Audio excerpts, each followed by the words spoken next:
Hello दोस्तों, आज की कहानी है एक पति अपनी पत्नी को गंवार कहीं के नाम से हर वक्त पुकारता है। तो कहानी इस तरह से है, आइए सुनते हैं। अध्या बेटा, तुम्हारी आंखें इतनी सूजी और लाल क्यों? फिर कुछ कहा पलकेश ने। महिमा जी ने अपनी बहू आराधना से कहा, नहीं मम्मी जी, ऐसी कोई बात नहीं है, सब ठीक है।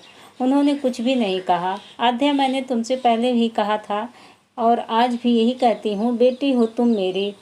बहू कभी नहीं माना तुमको। जब से तुमको ब्याह के लाई हूँ, इस घर में एक पल के लिए भी रानू की कमी महसूस नहीं हुई। कभी लगा ही नहीं कि वो अब इस दुनिया में नहीं है। तुम मेरी रानू बनकर आई हो और मैं तुमको बहुत प्यार करती हूँ बेटा।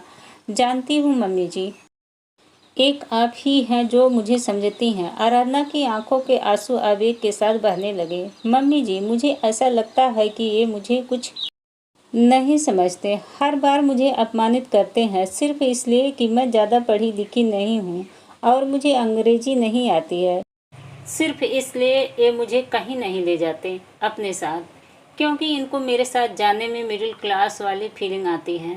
बेटा, ऐसा कुछ नहीं है। अरे तुम तो अन्नपूर्णा और लक्ष्मी बन के आई हो मेरे बेटे की ज़िंदगी में। बस उसे कदर नहीं तेरी। देखना, एक ना एक दिन उसे ज़रूर ये समझ में आएगा। नहीं मम्मी जी, ये रोज का हो गया है। ये अक्सर कहते हैं कि गंवार शब्द मेरे लिए ही बना है, कहकर आराधना रोते रोते किचन में चली गई। महिमा जी सोच में थी। उन्हें यही लग रहा था कि क्या बेटे की शादी करा के उन्होंने कुछ गलत किया। पलकेश एक वेल एजुकेटेड लड़का था, एक अच्छी कंपनी में नौकरी, लाख रुपए सैलरी, दिखने में भी अच्छा था। लेकिन अध्या भी कम गुड़ी नहीं थी। अध्या की मम्मी और महिमा जी बचपन के दोस्त थे और हमेशा ही वो यही कहते कि पलकेश और अध्या की शादी करा देंगे। लेकिन पलकेश ने कभी शादी से इनकार नहीं किया। तो अब ये नाटक क्यों? वो तो जानता ही था कि अध्या बहुत ज़्यादा पढ़ी लिखी नहीं है, तो इनकार क्यों नहीं किया?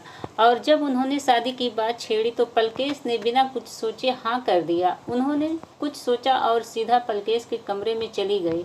तुमसे कुछ बात करना है, क्या हम कर सकते हैं? हाँ माँ, कहो।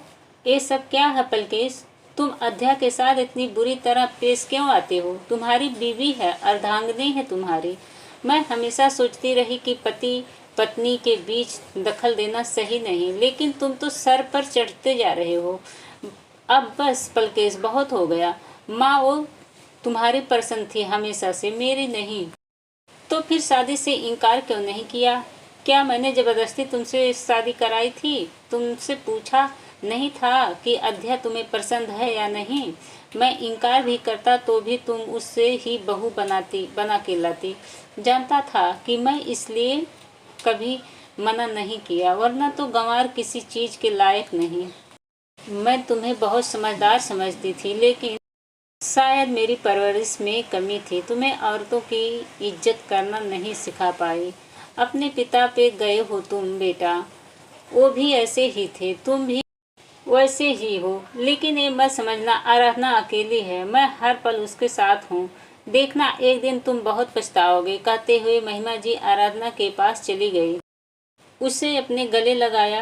बेटा, दुनिया में ऐसी कोई चीज़ नहीं जो हम सीख नहीं सकते। मैं सिखाऊंगी तुम्हें सब कुछ। इसलिए नहीं कि तुम्हें अंग्रेजी नहीं आती, सिर्फ इसलिए कि मेरे बेटे को ये नहीं लगे कि तुम्हें कुछ नहीं आता।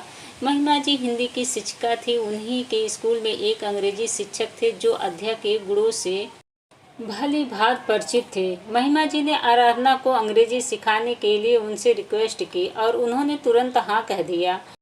अब वो उनसे ट्यूशन पढ़ने जाने लगी थी। पलकेश को ना तो पता था कि वो कहाँ जाती है और ना ही उसे कोई मतलब था। कुछ समय के बाद वो काफ़ी अच्छी इंग्लिश बोलने लगी। महिमा जी ने उसे हमेशा प्रेरित किया। आज वो इंग्लिश में पूरी तरह अपनी पकड़ मजबूत कर चुकी थी। कुछ समय बीत चुका था। एक दिन अचानक पलकेश के कॉलिंग ने पलकेश को एक इंग्लिश नोवेल दी। इंग्लिश नोवेल पढ़ना उसे बहुत पसंद था, इसलिए उसने राइटर का नाम देखा नहीं और उस नोवेल को पढ़ने में व्यस्त हो गया। 4 दिन के बाद उसने वो नोवेल कंप्लीट कर ली। उसे वो नोवेल बहुत ही पसंद आई। एक दिन अचानक ही न्यूज़ चैनल पर अध्या को देख के वो चौंक गया। साथ में महिमा जी भी थी। अध्या को आज स्पेशल बुलाया गया था। उसने इंग्लिश में एक नोवेल लिखी थी जिसकी चर्चा आज हर जगह थी।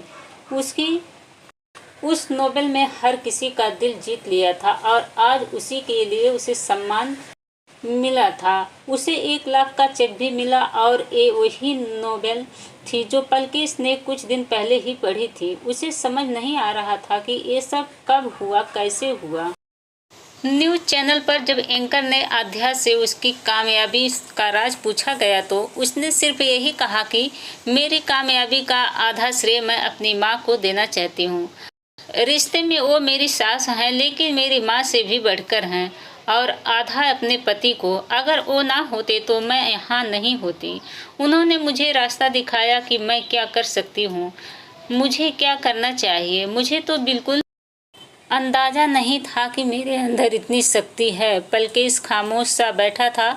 उसने वो नोवेल उठाई और नीचे राइटर का नाम पढ़ा तो आराध्या पलकेश शर्मा लिखा था। कुछ ही देर में महिमा जी और आराधना आ चुके थे। पलकेश चुपचाप उसे देख रहा था। उससे बात करने की हिम्मत नहीं थी। महिमा जी समझ चुकी थी कि आज उसे अपने किए पर पछतावा है। पलकेश कभी भी किसी को अगर कोई भाषा का या फिर किसी भी चीज़ का अगर ज्ञान ना हो तो उसे सिखाना चाहिए। उसे इंग्लिश नहीं आती है सिर्फ इसलिए किसी को कम मत समझो। वो गंवार क्या कर गई तुमने देख ही लिया होगा।